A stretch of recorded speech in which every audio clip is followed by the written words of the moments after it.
Hello, I'm Mohsen Jamal and you watch Afghanews. The United States Embassy in Kabul needs to do a better job tracking aid to Afghanistan's agriculture ministry, which totaled $77 million last year, a U.S. watchdog said in a report released on Thursday. The audit by the Special Inspector General for Afghanistan Reconstruction said the embassy should do more to evaluate whether the United States aid is properly used and whether the strategy to invest in the agriculture ministry is working. Between 65 to 80% of Afghans depend on farming for their income, so U.S. agencies have invested in the agriculture ministry to help rebuild the sector after the war, said Stephen Trent, the acting Special Inspector General. The United States Agriculture Department, U.S. Agency for International Development, and the Department of Defense all have agriculture-related programs in the country. The audit said, urging the embassy to do more to coordinate efforts. The United States has spent more than $1 billion between 2002 and 2010 on agriculture in Afghanistan. The report said, which added that the sector has been hurt by war, drought, and a lack of financing and supplies. And a letter included in the report, the U.S. Embassy said it agreed with the report and was working on the issues. Hillary Clinton, on a visit to Islamabad, has given warning that Pakistan must crack down on anti-American fighters or face more unilateral action by the United States. The U.S. Secretary of State's message was delivered to Yusuf Raza Gilani, the Pakistani Prime Minister, during a meeting on Thursday. The 4-hour-long meeting involved David Petraeus, the CIA chief, Mullen's successor, Martin Dempsey, Ahmad Shuja Pasha, the head of the Inter-Services Intelligence, and General Ashfaq Kayani, the Pakistani Army chief. For his part, Gilani urged Clinton to give peace a chance, as envisaged in a Pakistani conference last month that opposed increasing U.S. pressure for action against the Haqqani network. Clinton also met separately Asif Ali Zardari, the Pakistani president, and the foreign minister Hina Rabbani Kher on Friday, saying that they had in-depth discussion on issues involving reconciliation in Afghanistan and Haqqani network blame for recent attacks on Afghan and foreign soldiers. As the people and the government of Pakistan chart your future, you can be sure that the United States will be there to stand with you. We offer our suggestions and recommendations in the spirit of the friendship that has survived all of the decades of ups and downs between our two nations. Because at root, there is so much between the Pakistani people and the American people that we value and believe in.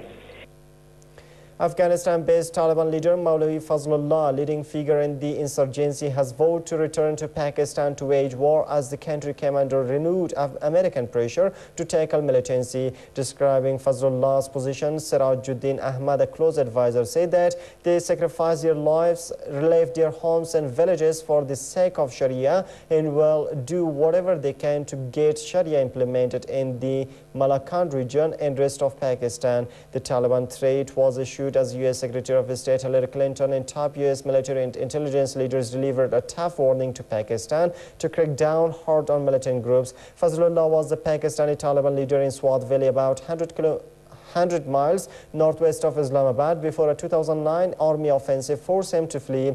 Also known as FM Mullah for his fiery radio broadcasts, he regrouped in Afghanistan and established strongholds and poses a threat to Pakistan once again, said Pakistan's army spokesman Major General Athar Abbas.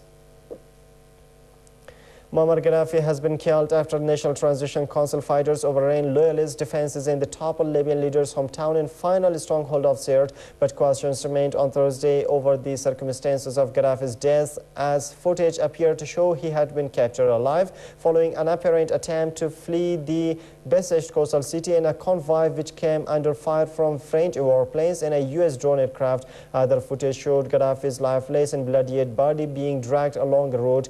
Mahmoud Jibril, the de facto Libyan Prime Minister, told reporters on Thursday in Tripoli, the capital, that they have been waiting for the moment for a long time and Muammar Gaddafi has been killed. Jibril said Gaddafi had been shot in the head in crossfire between his supporters and NTC fighters after his capture. One of Gaddafi's sons, Motasim, was also killed on Thursday, having been hiding with his father, Mahmoud Shamam, Libya's information minister said.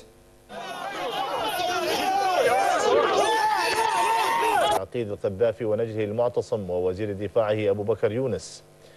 وزير الدفاع الفرنسي جيرار لونجي أعلن أن سلاح الجو الفرنسي أوقف قافلة كانت تقل القذافي إلى خارج سرت اليوم قبل مقتله.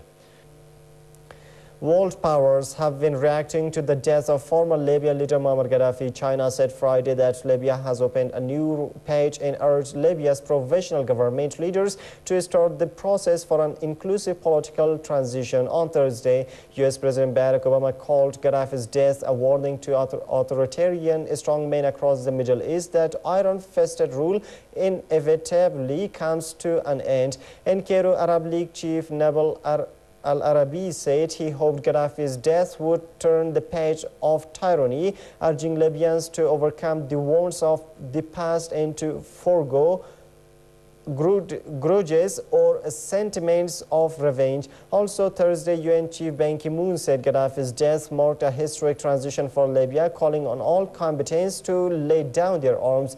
Italy marked Gaddafi's death with Prime Minister Silvio Berlusconi saying now the war is over. French President Nicolas Sarkozy and German Chancellor Angela Merkel each said his death was a way to move forward toward a democratic Libya. European Union President Herman Van Rompuy and European Commission President José Manuel Barroso issued a joint statement saying the former Libyan leader's death marked the end to an era of despotism and repression. The UN Security Council will vote on a British draft resolution on Yemen on Friday that condemns the government crackdown against pro-democracy demonstrators and says those responsible should be held accountable. Diplomats said the Nigerian mission, who holds the council presidency this month, confirmed the diplomats' remarks. The resolution, which Western diplomats said they hoped would win unanimous approval from the 15-nation Security Council, comes more than half a year after the protests began in the Arab world's poorest country, inspired by Arab Spring uprisings in Tunisia, Egypt, and Libya. The draft resolution, if approved, would have the Council declare that all those responsible for violence, human rights violations, and abuse should be held accountable. The Greek parliament adopted new austerity measures Thursday to satisfy its international creditors after a day of violent street protests against the government's latest move to boost taxes and cut wages. The vote virtually ensures that Greece will secure an $11 billion segment of its $159 billion bailout from last year and avoid a default next month on its international loans. The Greek vote came after hours of violent anti-austerity protests in Athens. At least 50,000 mostly peaceful anti-austerity protesters gathered in Syntagma Square outside Parliament on the second day of a nationwide general strike that idled a vast swath of Greek commerce and government services. The hugely unpopular austerity plan will increase taxes and eventually eliminate 30,000 government jobs.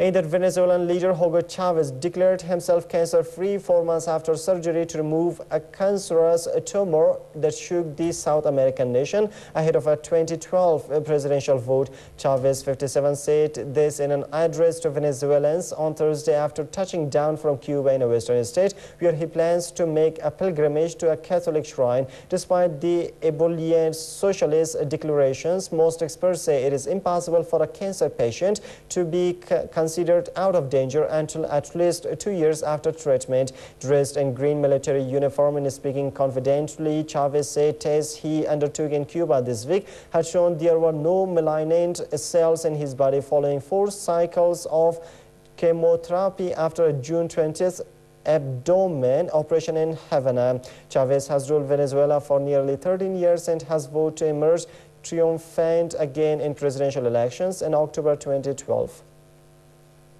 And that's all for now. Thanks for staying with us.